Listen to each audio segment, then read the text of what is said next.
Finished, finished, finished, finished, finished, finished, finished, finished, finished, finished, finished, finished, finished, finished, finished, finished, finished, finished, finished, finished. Finished, finished, finished, finished, finished, finished. Finished, finished, finished, finished, finished, finished. Die the death. Sentence to death. The great equalizer is death.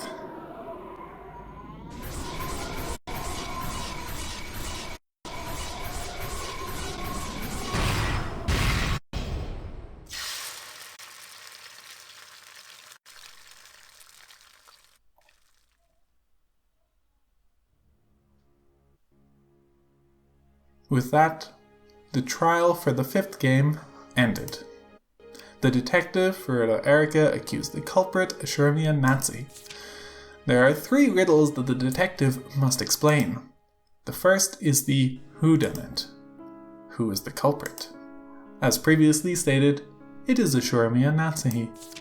The second is the howdunit. How did they carry out the crime?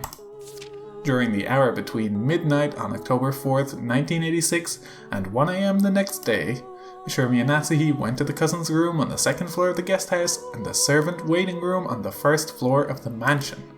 There she carried out the murders. It is only possible for the crime to have taken place during that hour, and for that 1 hour, alibis have been proven for all characters except Natsu.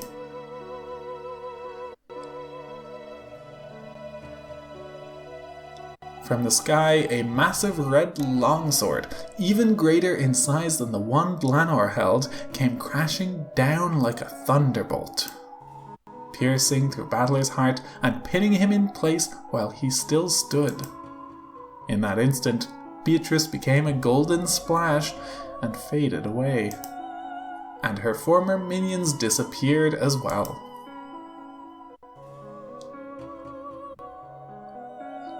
As the heartless witches looked down at the cathedral's centre, laughing coldly, all that remained was Battler, with the red longsword sticking through him, and Dlanor.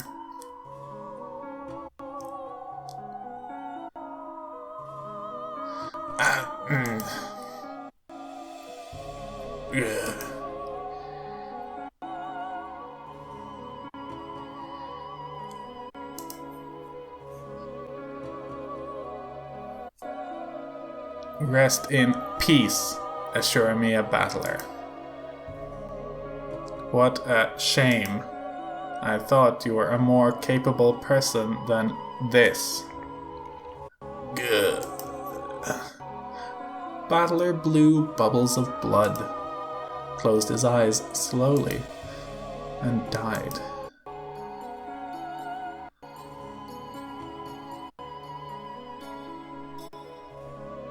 Dlanor stared on in silence, then turned on her heels when she saw his life leave him. After that, all that remained was the corpse of this sorrowful man, pierced by the sword that acted as a massive red grave marker, and lit by the faint glow let in from the cathedral's skylight.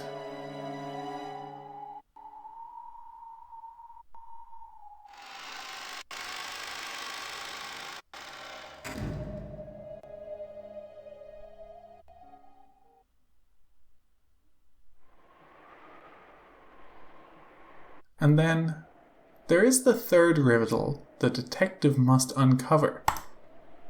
The final riddle, the why done it. Why did they commit the crime? The motive. In third-rate mysteries, there's no need to uncover this. After all, even if you don't expose the motive, the culprit will just confess it when all's said and done.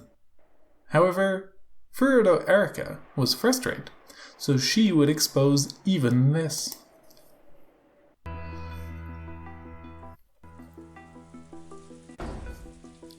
Natsu was being confined in the parlour under everyone's watchful gazes. Then Erika made use of everyone to diligently and persistently search all places, even Natsuhi's room, for clues about her motive. Well, Now that we have all gathered, just what is it that drove Ashuramiya Natsuhi-san to commit these terrible murders? Through my investigation, I, the detective Furuta Erika, have discovered the general outline that explains this. I would like to announce it now. Everyone remained silent, urging her to continue. Erika tossed some of Natsuhi's possessions that had been confiscated onto the table. First, these are past diaries that were discovered in Natsuhi-san's room. They have barely been used at all in recent years, but they describe in detail the period shortly after she became a part of the Ashuramiya family. Most of them were locked, but in order to find the full truth behind this crime, I used my authority, which everyone has acknowledged, to destroy the locks on all of them. How barbaric. Reading another person's diary. If we're barbaric, what does that make you, murderer? A criminal like you has no right to privacy. And this is what I found from these diaries. Natsuhi-san ended up married to Kraus-san due to special circumstances. I imagine that all of you here know much more about this than I do. Natsuhi-san and Kraus-san were not married because of love or as a normal arranged marriage. If anything, it was more like taking a hostage. That is not true. This is written on the 24th page of this red diary. I am a hostage being imprisoned by the Ashuramiya family under the guise of marriage. However, if everything can be resolved this way... Natsuhi-san, right here, you've already acknowledged that you were a hostage. Kumasawa-san, you have served Natsuhi-san since the first time she came here, right? Could you tell me about what it was like at the time?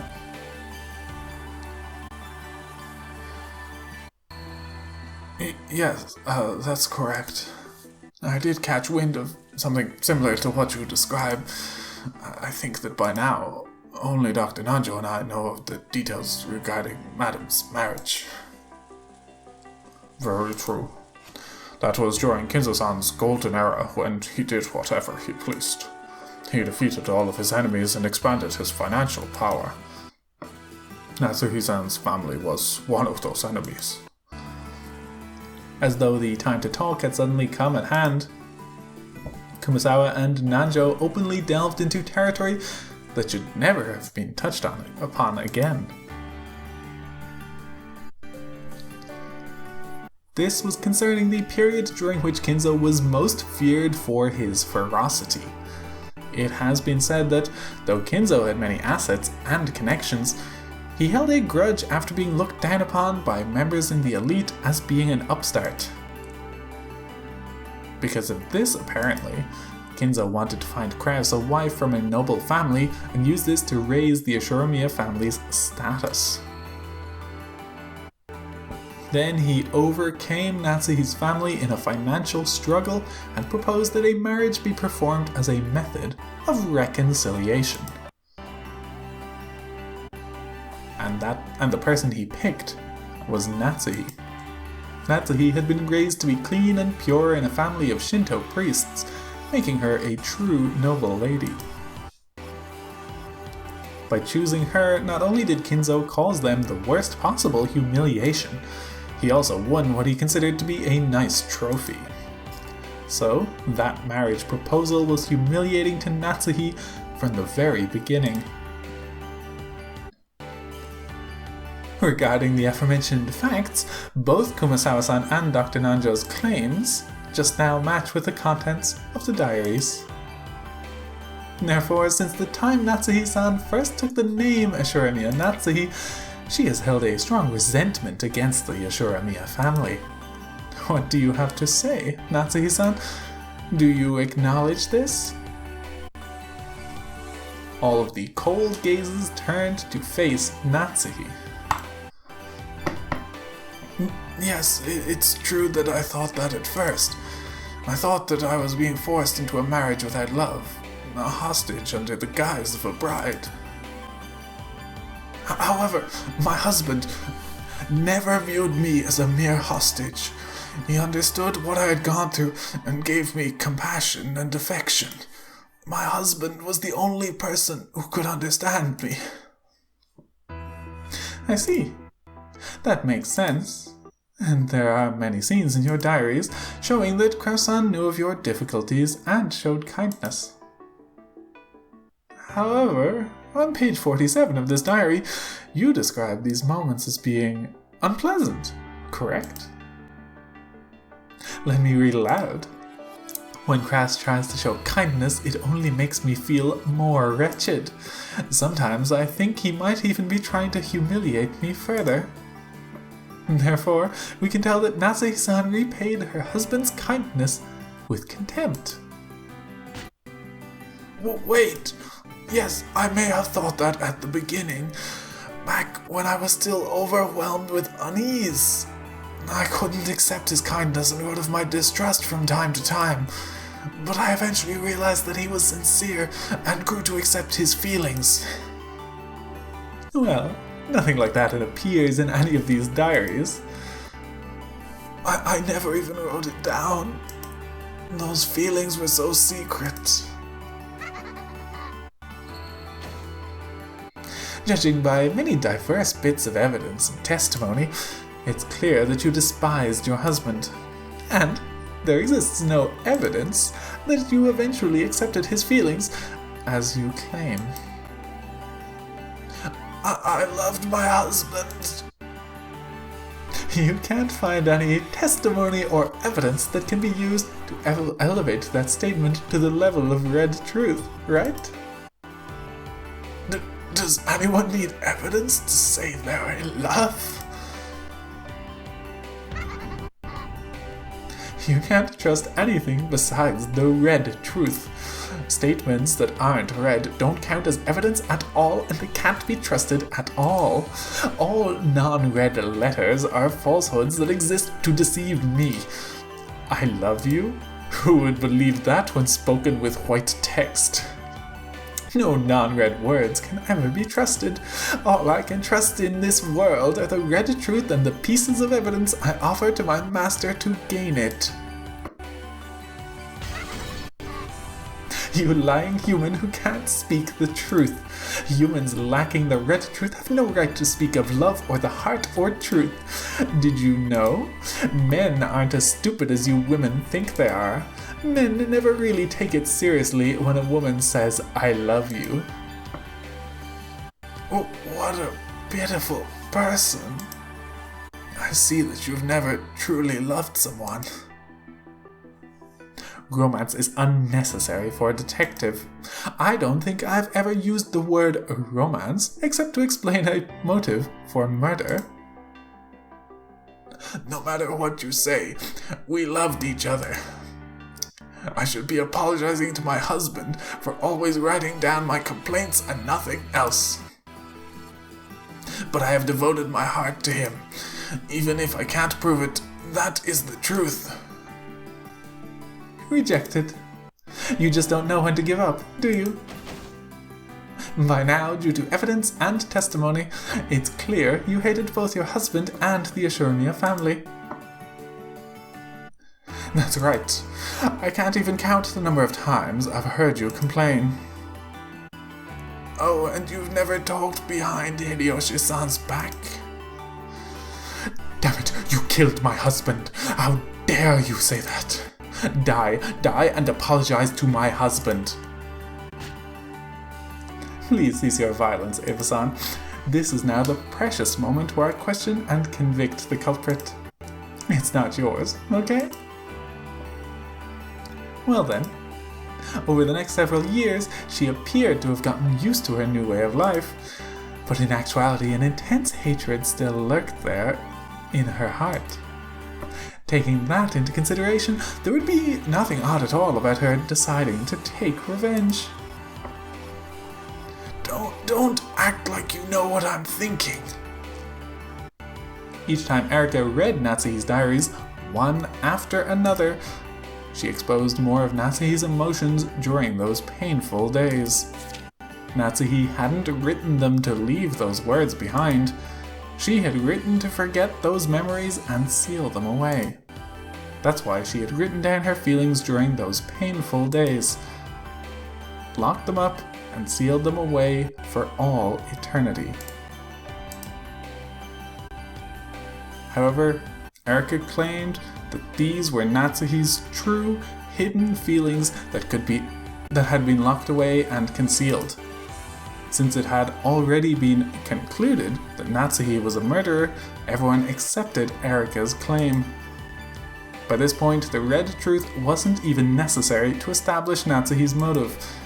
As long as the reason seemed plausible, everyone would believe it. No matter how much Natsuhi might object, no one would believe her. No one could accept the truth Natsuhi spoke of about the days she had spent loving her husband. That had been painted over by a false truth in which she hated her husband and swore revenge against him.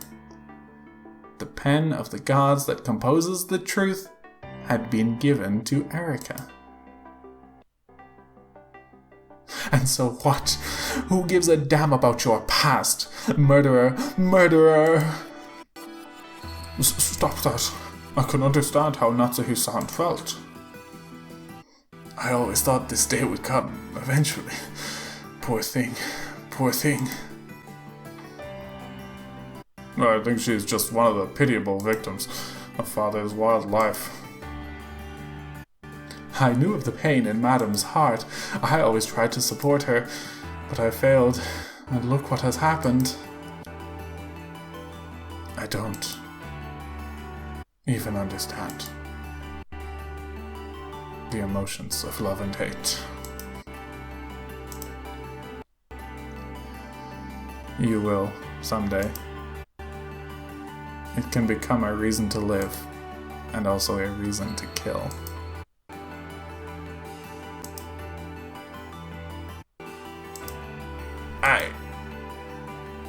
Is Aunt Natsuhi really the culprit? Well, now that you mention it, there is just one person besides Natsuhi-san that might be the culprit. What? Hey, are you serious? Why didn't you say something that important sooner? Natsuhi-san, the truth is, there is one person besides you for whom the crime was possible. If you truly claim that you aren't the culprit, it means that person must be the culprit.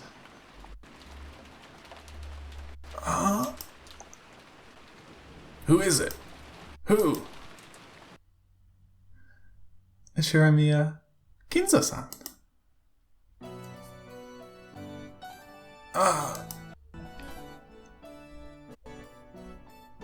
Early this morning, Kinzo-san went outside through the window of the third-floor study, and his location is unknown.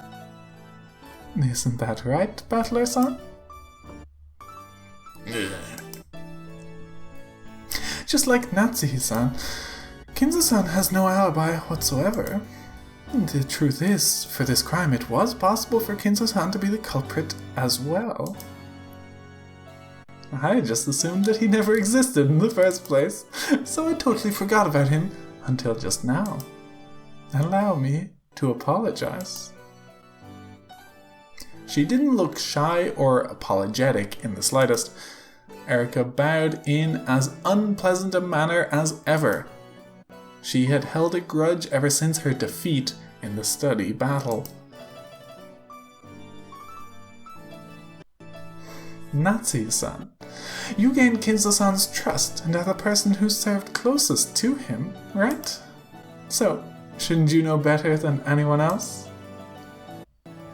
This incident is actually the crime of the family head, carried out by Shiramiya Kinzo-san. You dare call father a criminal? Don't worry. I have prepared more than enough evidence and testimony to explain the whodunit if Kinzo-san was actually the culprit. If you say, for example, that you've put yourself on the line to cover for Kinzo's crime, I am more than capable of supporting you. Ever since the late period of the author, Ellery Queen, even the theory created by the detective can sometimes change the plot itself. You really can't afford to be careless in this day and age. I won't let you treat father like the culprit. Nancy-san, calm down. Place your hand on your chest and think carefully.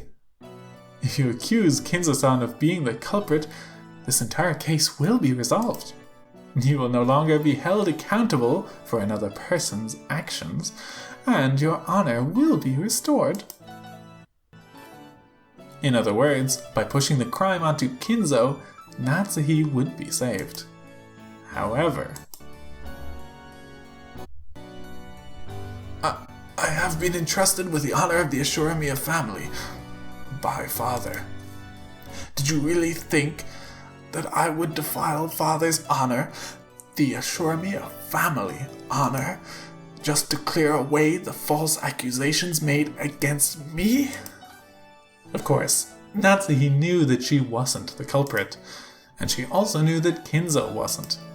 So being framed herself and pushing the blame onto Kinzo were both unacceptable, unbearable outcomes. Are you sure? As I have already established quite thoroughly, alibis have been proven for everyone except you. If you will not accuse Kinzo-san, then this time it really will be clear that you are the culprit, and that will become the truth, right? If you intend to label me as the culprit and call that your own personal truth, then do whatever you like. I am sure that God knows of my innocence. Eventually, he will prove it. If it came to a choice between her and Kinzo being framed, Natsuhi would sacrifice herself. Perhaps that was her way of protecting the Ashuramiya family's honor.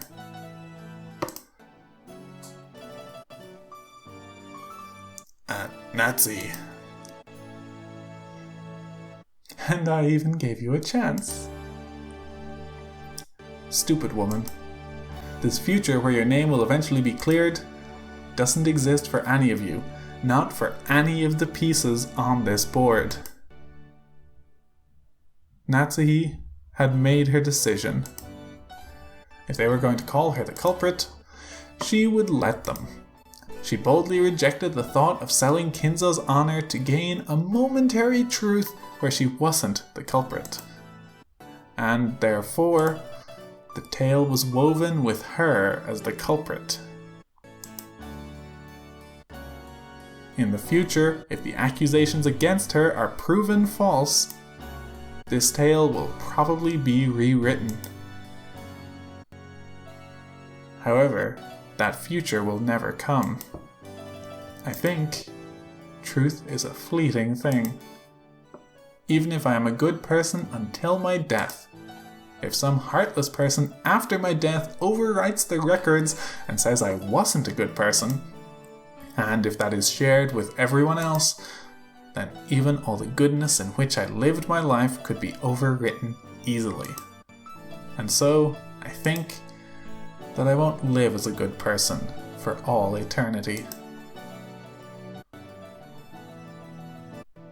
If you claim that Kinzo-san was not the culprit, he will need an alibi proving that the crime was impossible for him. Otherwise, we cannot truly be certain that you are the culprit, Natsuhi-san. Erika has probably known for a long time. Kinzo is nothing more than an illusion to make the inheritance problem more uncertain. However, it would be very hard to prove that he was an illusion. The only way to do this would be to confirm Kinzo's death.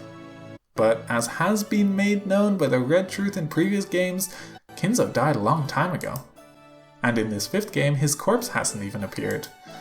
In a situation like this, it wouldn't be easy to absolutely prove his death.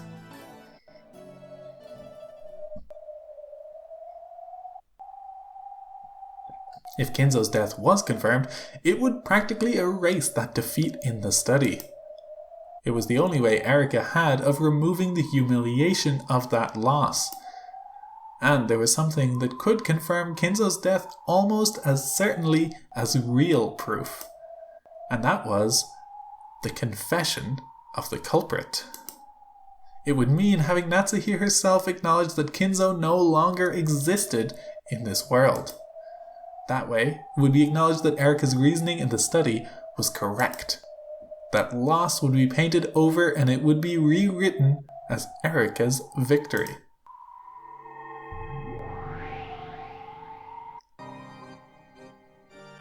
Battler hung suspended by Blanor's red longsword. Beato had disappeared by having her existence denied, and her minions had gone too. In this cathedral that they had disappeared from, only Natsuhi and the witches convicting her had remained.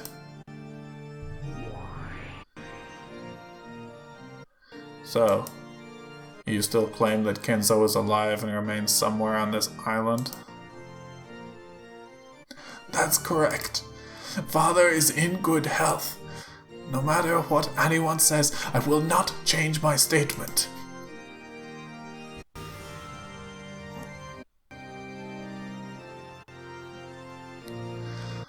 The red trace from the previous game says that. Kinzo is already dead. But that's not enough to satisfy you, right, Burn?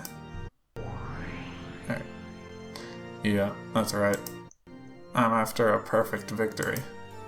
So there's nothing interesting about getting a checkmate, just because Kinzo's death has been confirmed by the red. I want to win by forcing Natsuhi to say she's resigned.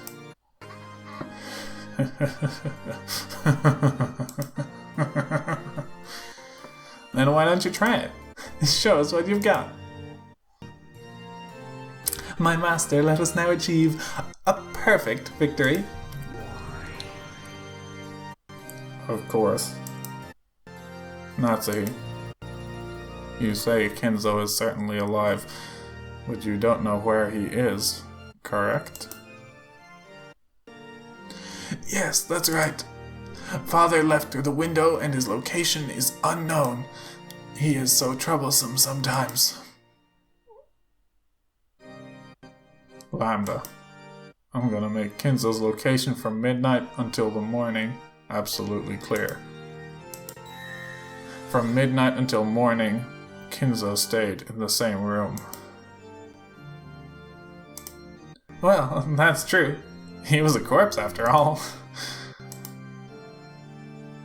No, I'm sorry. That's right, totally right. I won't butt in. It sounds interesting, so keep going. From now on, I'll use the word Kinzo to refer to the living Kinzo.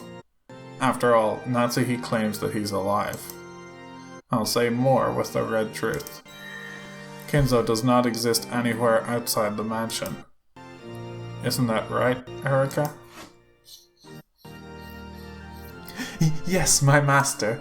I searched for Kinzo all over the premises outside the mansion. However, I was unable to find him.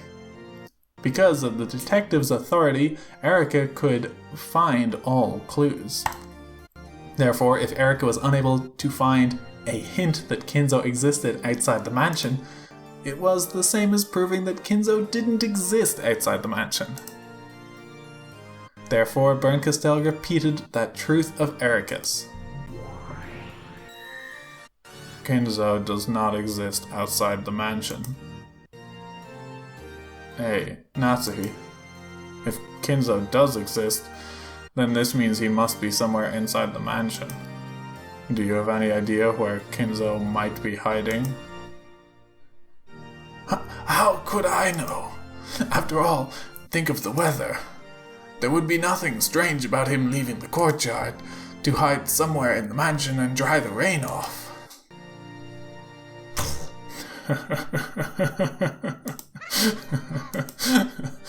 From this point forward, I will repeat the same thing several times. I'll give you many chances for an honorable surrender. If you're too stubborn, you'll lose even your true honor. No matter how you threaten me, I will not give in.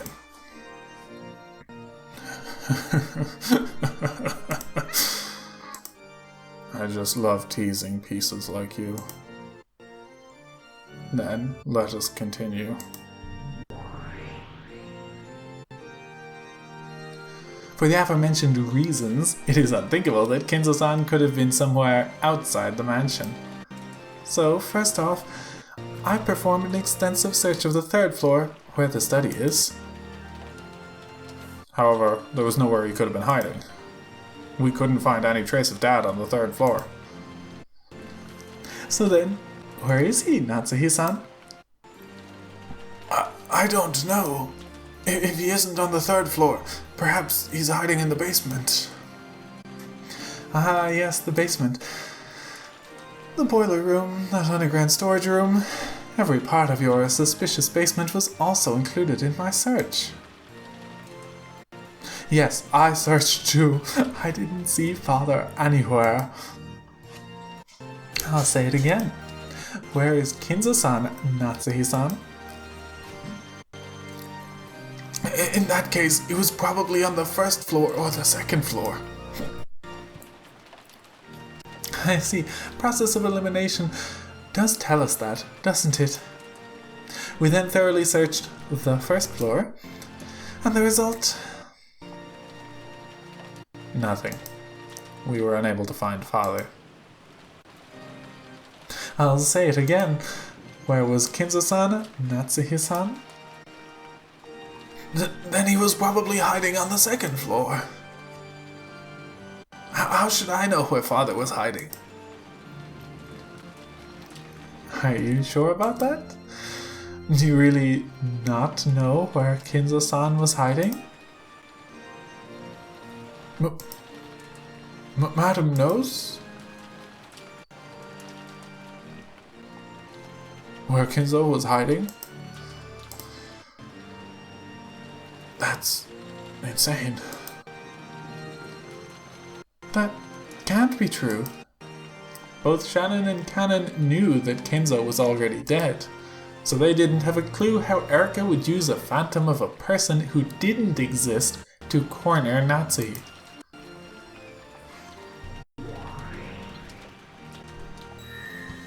Kinzo is nowhere outside the mansion. Kinzo isn't on the third floor. Kinzo isn't in the basement. Kinzo isn't on the first floor. Therefore, the only place Kinzo could possibly exist is the second floor. I accept that red truth. Natsuhi, Kinzo should be somewhere on the second floor. Will you still not tell us where he's hiding? No matter how many times you ask, it won't change the fact that I don't know. Erica, start from the beginning and go in order, investigating the entire second floor. Use the detective's authority to avoid missing a single clue and see through all types of hidden doors and hidden rooms.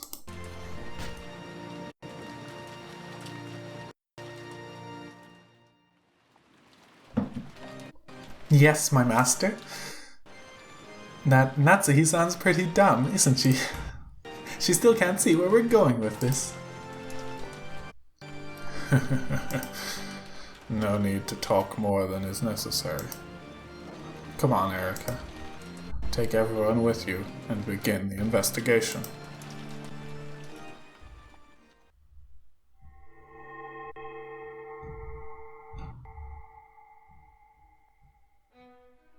Erica used her detective's authority to take everyone, even Natsuhi, and go up to the second floor to search every room, starting at one end. Even for rooms that were thought to have nothing at all to do with the crime, Erica did not relax her search in the slightest. Her search was thorough in every single room as they moved through them all. So, you still won't tell us where Kinzo-san is hiding? Stop saying that. How many times do I have to say that I don't know? Natsuhi-san, even if we do keep searching, we'll never be able to find Kinzo-san at this rate, right? Of course, Kinzo doesn't exist. No matter how long the search continues, it's just a waste of time. This was known by Erika, the witch's piece, and Natsuhi, the one who knew the truth. In that case, the search will end in the room at the far end of that corridor. In other words, it will have been proven that Kinzo wasn't in any of the rooms except that one. What do you think about that?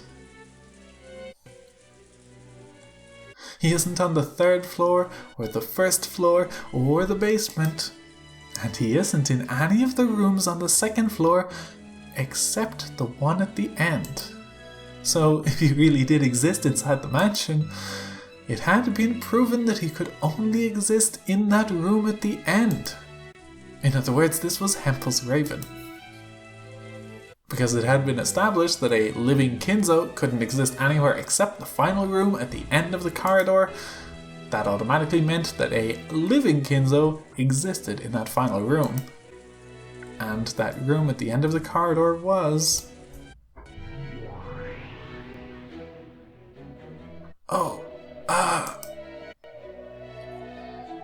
Which room is at the end of the corridor again? Lambda Delta was munching on a refill of popcorn. That's Natsuhi's room, Lady Lambda Delta. In other words, Kinzo had no place to hide except inside Natsuhi's room. Do I need to say it in red? Of course. Kinzo does not exist anywhere outside Natsuhi's room. Well then, that means this room is the only place left. It means Kinzo-san isn't anywhere outside this room. Isn't this my room? Where exactly in my room do you claim Father is hiding? In a rage, Natsuhi unlocked the door to her room and pointed inside.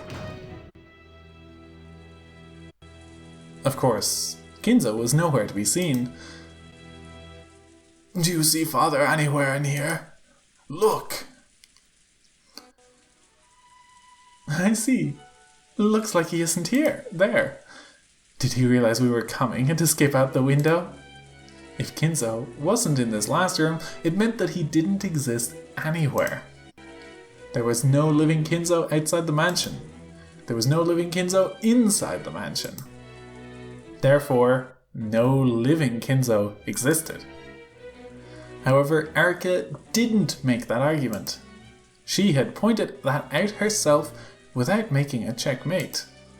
It was because Brent Castell didn't want to win by cornering Natsuhi with the red truth. She wanted to force Natsuhi to accept a humiliating resignation. I have not only been searching for Kinzo-san himself all this time, I have been looking for signs that Kinzo-san hid somewhere between midnight and the morning, and no such signs have existed. In other words, from midnight until morning, Kinzo was always holed up in the same room. And that was Natsuhi's room. It means the checkmate of Red Truth has finally cornered the piece known as Kinzo's Phantom inside Natsuhi's room. Hey, Natsuhi-san, this means you were with Kinzo in this room until morning. Do you still claim that you didn't know where he was?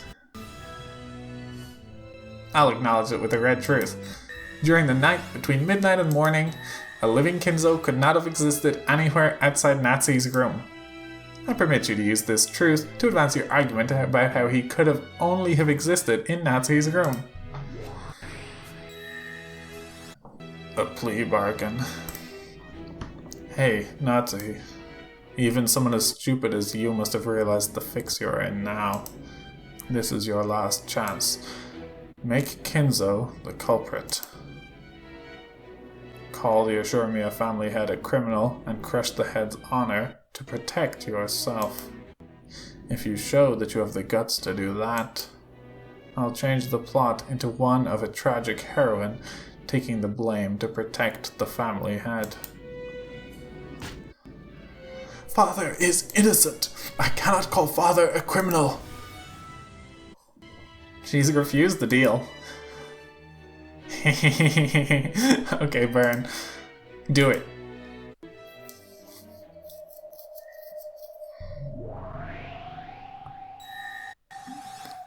During the night between midnight and morning, there exists no place for a living Kinzo to exist except inside your bed.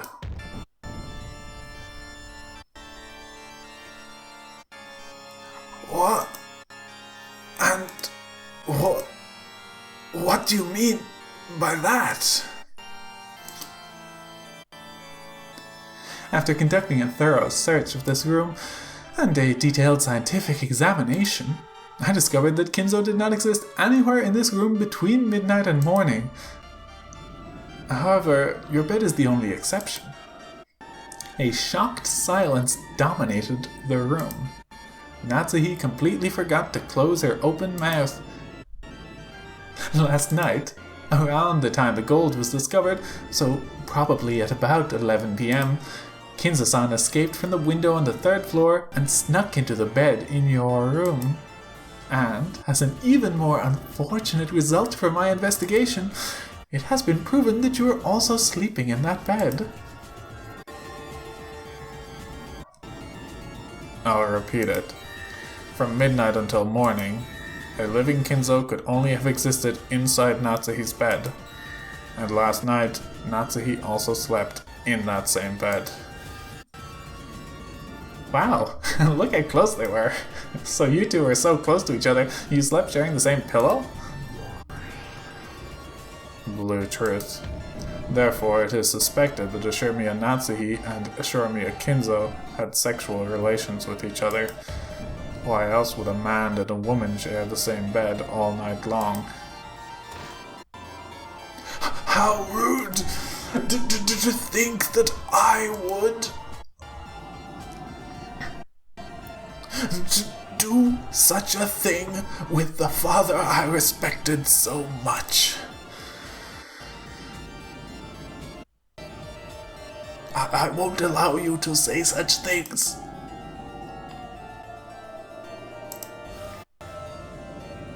Natsuhi, use the red truth to counter this blue truth. Of course, since you aren't a witch, there's no red that you can use. So I'll speak with the red truth in your place. At least, I will if you can show me convincing proof.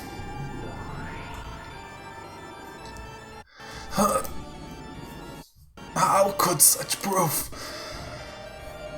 even exist? How low are you willing to sink to mock me?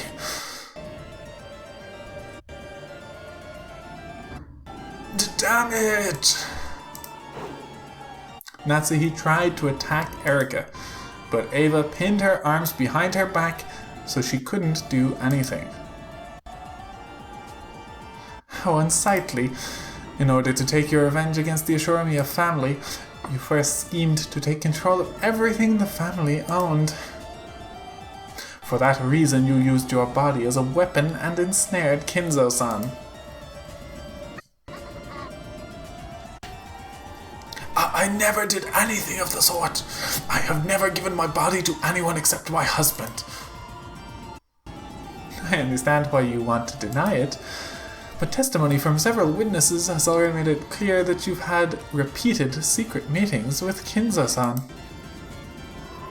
After all, last night you went to say goodnight to Kinzo-san with just the two of you alone in his study, right? And beyond that, I've collected multiple bits of testimony regarding clear traces of sexual intercourse. Are you insane? Who was it? Who said something so ridiculous? Goda? Shannon? Was it Ava-san? Yes, you must be behind something this ludicrous.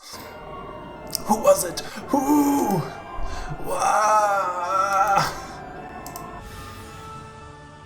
Never received testimony from those involved. Wow, this is pretty fatal. No room for that now. Hey, Natsuhi. Looks like you don't even have a scrap of honor left now. But I'll give you one final chance before I build you the worst of all possible fragments. Go ahead and say that Kinzo wasn't there, okay? That's right. You sure are stubborn, Natsuhi. The Ashurmiya family has already been torn to ribbons, right? Are you really that desperate to confuse the inheritance problem by pretending Kinzo exists? This is my final challenge in protecting the honor of the Ashurmiya family, which father entrusted me with.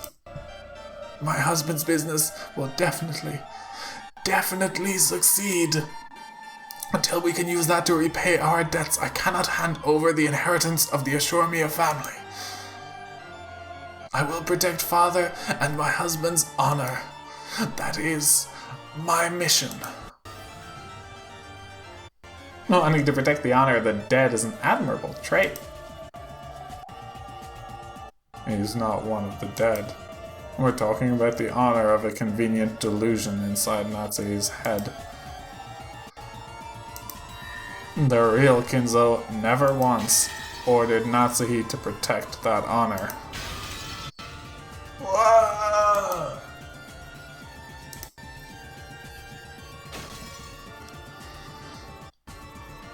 As Natsuhi screamed, she fell down to her hands and knees. She no longer had any way to reject the fake truth that Bern Castell and Erica had weaved. By my name as the Game Master, Lambda Delta, I acknowledge Lady Bern Castell as the victor of this game.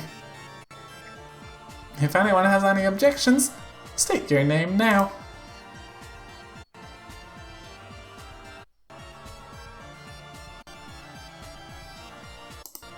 Of course, there were none. All of those who might have objected had been erased. No objections. Bern, this is your victory. And a wonderful victory it is. Now you must weave up the fragment of the truth.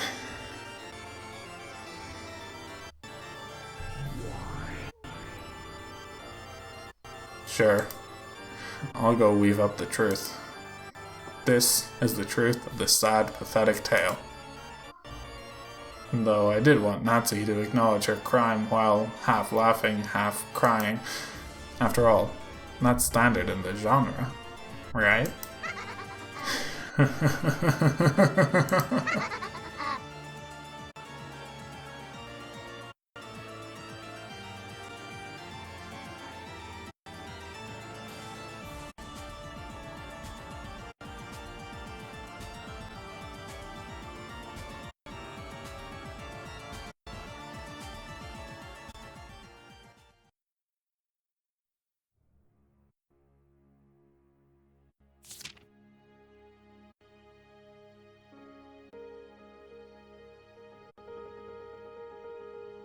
After being forced into a marriage she hadn't wanted, Natsuhi developed a grudge against the Ashurmiya family and was filled with a desire for revenge. From the trial synopsis, page 3. Natsuhi, also hoping to take revenge for the financial submission her parents' family had been forced into by the Ashurmiyas, schemed to capture the Ashurmiya family's wealth. From the trial synopsis, page 4. Knowing that the wealth of the Ashurmiya family was, in practical terms, under Kinzo's personal control, she initiated sexual relations to curry favor with him, and managed to ensnare him. From the trial synopsis, page 7, from the Bern Castell docs, page 682. To curry favor with Kinzo, Natsuhi repeatedly imitated Beatrice, the witch of Kinzo's delusions, and engaged in sexual acts. Kinzo saw his long-lost mistress in Natsuhi and was easily ensnared. Furthermore, by chance, she was sometimes witnessed in disguise by the servants, and this became part of the foundation for the legend of the witch. From the trial synopsis, page 8, from presented evidence number 17, from the Bern-Castell docs, page 802. However, late at night on October 4th, 1986, Shermia Battler discovered the hidden gold. Their relatives were in an uproar and decided that Battler should succeed the headship, so Natsuhi planned the crime. She murdered the children in the so-called cousin room and tried to frame Battler for the crime. Furthermore, Genji was murdered for opposing this scheme. Later on, Hideyoshi was also murdered. From this point on, she displayed the strong intent to indiscriminately murder all those involved. From the trial synopsis, page 27, from supplemental materials B, page 61, from the Bern-Castell docs, page 1103. The following outlines the details of the crime. Midnight, October 4th, 1986, Natsuhi decided to commit the crime. She asked Genji to assist her but was refused, so she murdered him. She then murdered her husband Kraus in his own room. From the trial synopsis, page 40, from supplemental materials S, page 8, from the Bern-Castell docs, page 1105, from GC Internal Docs General Affairs A09, number 9974.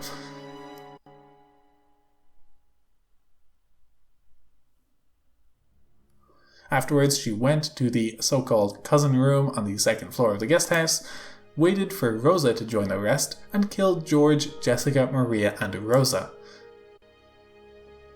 She damaged the necks of those corpses.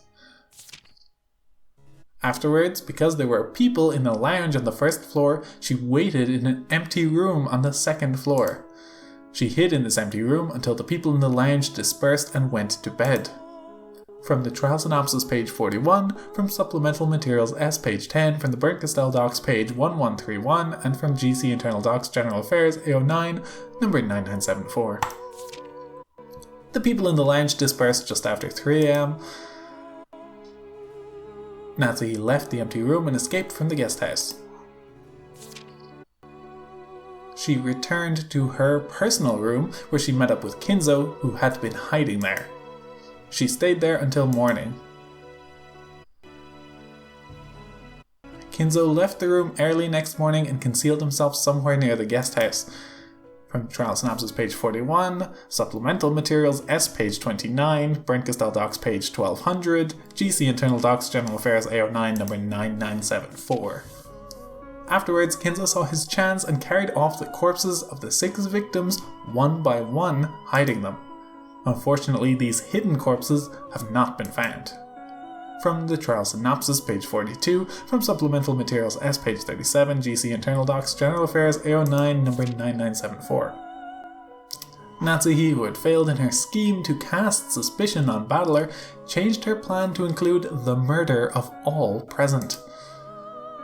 Trial synopsis, page 58, supplemental materials T, page 19, Bern-Castell docs, page 1348, GC Internal Docs General Affairs A09, number 9974. Predicting that one of those present would eventually want to take a rest in a private room, Natsuhi concealed herself inside a closet in one of the guest rooms. At about 1 p.m, she murdered Hideyoshi after he entered that room. From trial synopsis, page 61, supplemental materials T, page 26, and the same internals doc as every other time. From the time the others became aware of the incident to the time that they carried Hideyoshi's corpse out, Natsuhi once again concealed herself in the closet. Furthermore, as proof of this, a button from Natsuhi's clothes was found in the closet. Afterwards, she left the closet and tried to return to her own room. However, Furudo Erika questioned her first, and she confessed to the crime. Trial synopsis, page 63, supplemental materials T, page 32, presented evidence number 26, Bern-Castell docs, page 1348, Lambda Delta docs, line 7, internal docs. Exact same general affairs as before. Internal docs, first subsection U99, number 0107. Official notice, number 0172. 4434.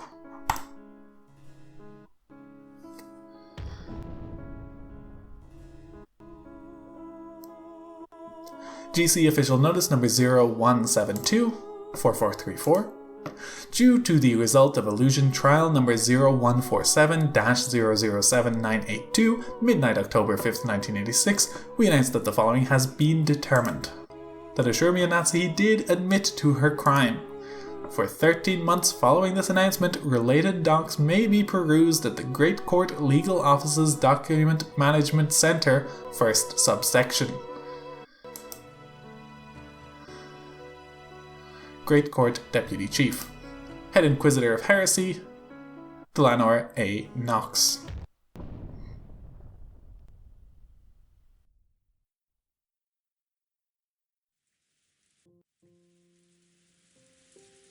Then let's all assume that I did it, okay? That's what you want me to say, right? As though she'd given up and decided that it'd be useless to try and talk her way out of this any longer, Aunt Natsuhi screamed that out. It was a sad incident. I wanted to believe that, despite the pitiable circumstances that led to her marriage into the Ashuramiya family, Natsuhi just might have been able to grasp a sliver of happiness together with Uncle Kraus and Jessica.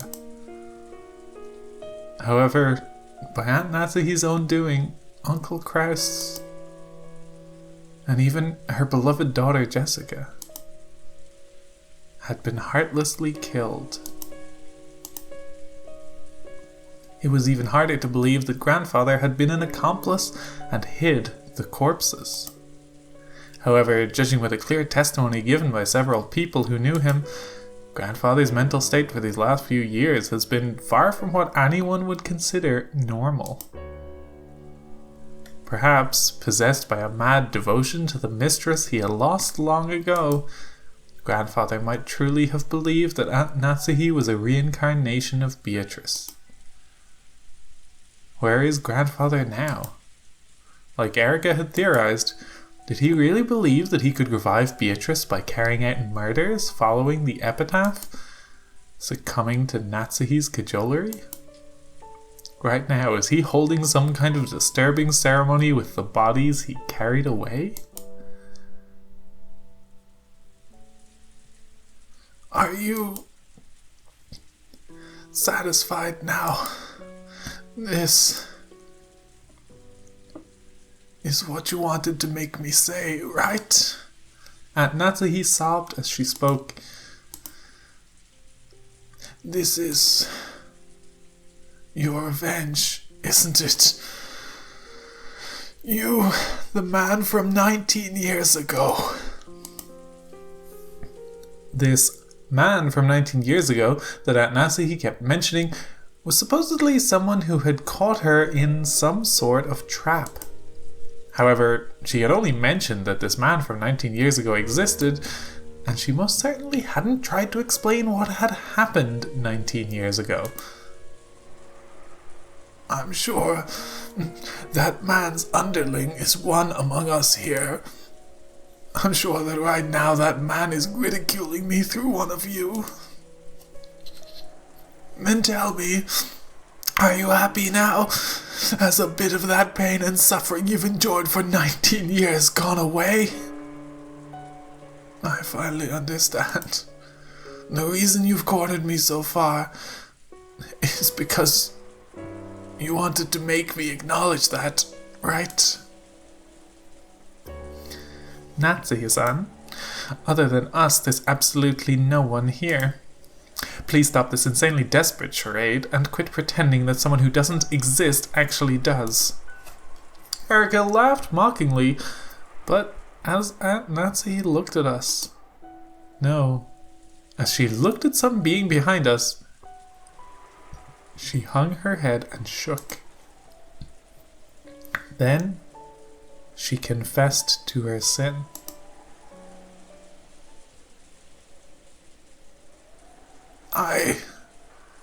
committed murder. So, you finally acknowledged your crime directly. No, this is not about what has happened today and yesterday. I will confess to a murder that occurred 19 years ago.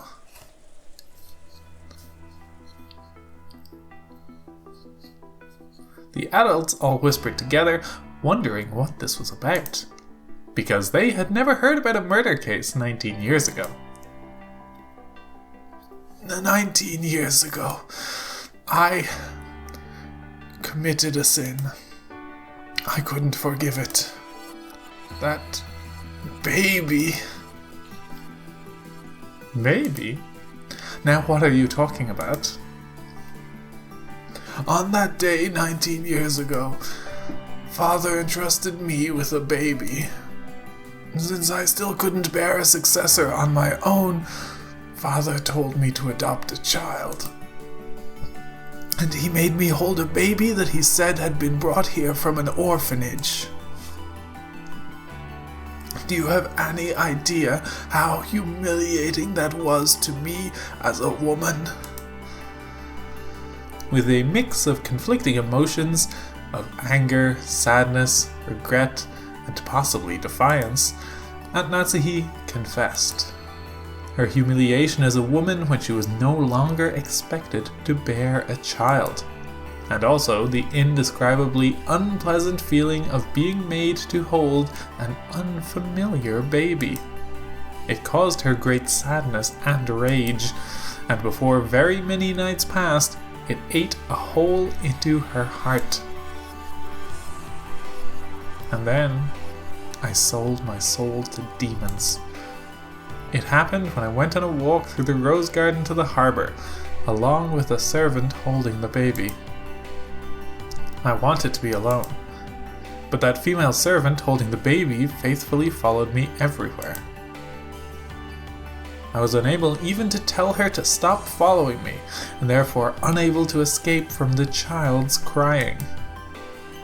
That day marked the beginning of 19 long, headache-filled years. Then we faced the cliff from across the fence. If by taking that baby and throwing it down onto the rocky beach far below me, I could undo it all, I really did listen to that demon's temptation. Then, for the smallest of moments, I thought of how wonderful it would be if I really could do that, and lent an ear to that temptation.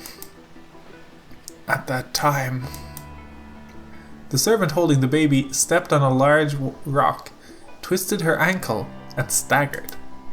She leaned against the rough fence, and at that time I thought I heard the fence creak loudly. I told her to look out and tried to grab her shoulder. No. I shouldn't be so vague. I'll repent. I'll confess. At that moment, I'm sure that, as I told her to look out with both hands,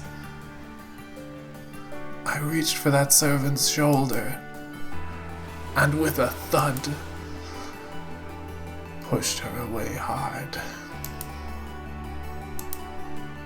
The rough fence snapped from the base, and the servant, along with the baby she held in her arms, fell down towards the rocky beach below. Even though I remember that moment vividly, for some reason I recall a vague and very strange feeling.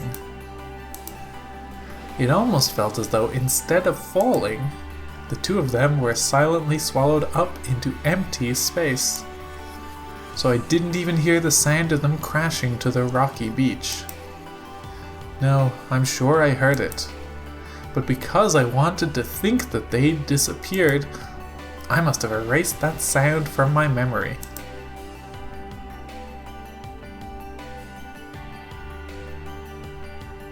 And then,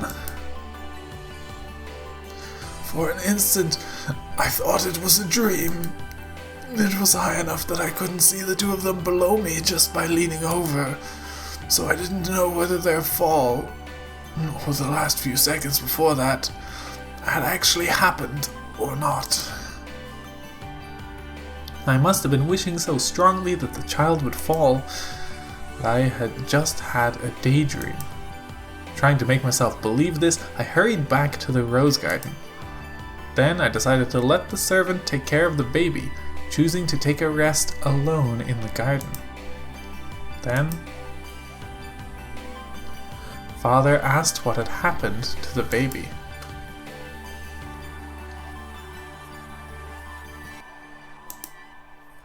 And an uproar began over the disappearance of the servant, who had been in charge of it. Eventually, the broken fence was discovered, and 2 corpses were found at the bottom of the cliff.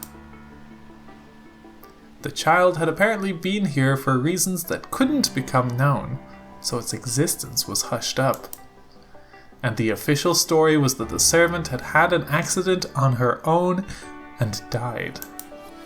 That's right. I stole away 2 innocent lives in one go. As for the poor servant, her family was graciously compensated. Her aged husband, who didn't know the truth, accepted this even though he grieved over the unfortunate accident. Then, just a few years ago, he died of old age, and I confessed the truth over his grave, apologizing. But until this day, I have never apologized to that baby. Yes. That's what you're after, isn't it? So right here, right now, I'll confess to my crime. I, Shuramiya Natsuhi, did 19 years ago push you off a cliff and tried to kill you. But you didn't die, did you? You're still alive. And you still call me Mother. You came to this island and took your revenge on me, didn't you? For these 19 years, you knew that the one you should have called your mother pushed you off of a cliff, and you must have lived a very hate-filled life. And now, you've taken everything I've gained since pushing you off that cliff. 18 years of my life, and smashed it all to pieces. I no longer have my beloved husband and daughter, and I've lost even my honor. And I'm being called a murderer. No, I really am a murderer, aren't I? Yes, that's right. It all went according to your plans. I'm now regarded as a killer. How's that? Is this enough? For your revenge? My husband and daughter have been killed. I've been made to look like a murderer, like an adulteress even, after seeing me living in disgrace like this. Are you satisfied? Yes, I'll bet you're quite satisfied, because my family, my honor, everything has been stolen from me. Oh. Ah.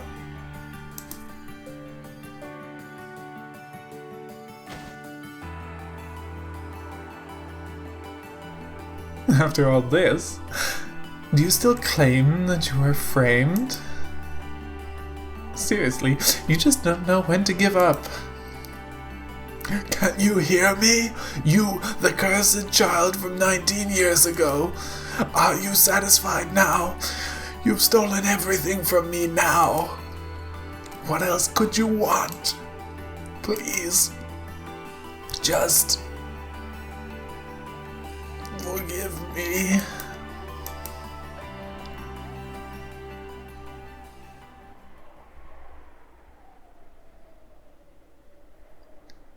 It's useless, isn't it?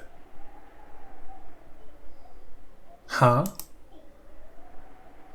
Battler-san? Did you say something? It's all useless. Battler-kun. Yeah, it's useless, isn't it? It's all useless. Ah.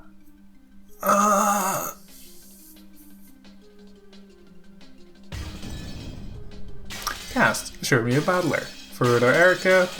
Okay. So many more cast members than there has been up to this point. They got everybody in this one. Shirmiya Kinzo died before the game start time. Kraus died on the first Twilight. Natsuhi alive at the time of the game's suspension. Jessica died on the first Twilight. Ava alive at the end of the game. Hideyoshi died on the second Twilight. George died on the first Twilight. Rudolph alive. I'm just gonna say alive for those. Kyrie alive. Rosa died on the first Twilight. Maria died on the first Twilight. Nanjo alive. Genji died on the first Twilight. Shannon alive. Kanon alive. Goda alive. Kumasawa alive. There. No status needed for Virgilia, Ronave, Gap.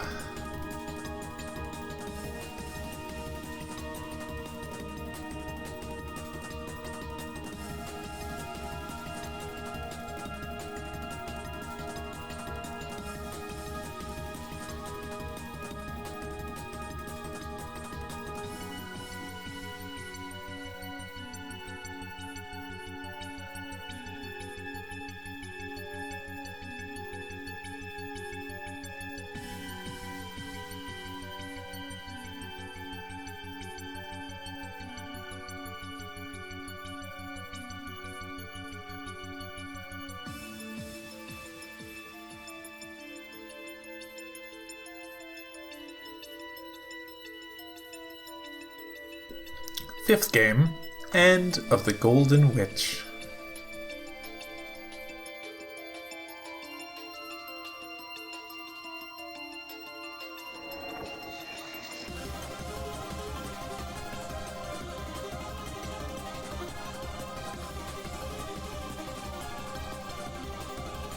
And so ends Game 5 of 8. This really puts us past the halfway point now.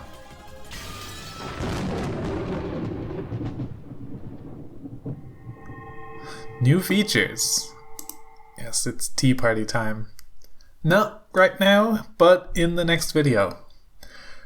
So we'll find out what Battler is about to do then. Until then, thank you for watching and see you next time.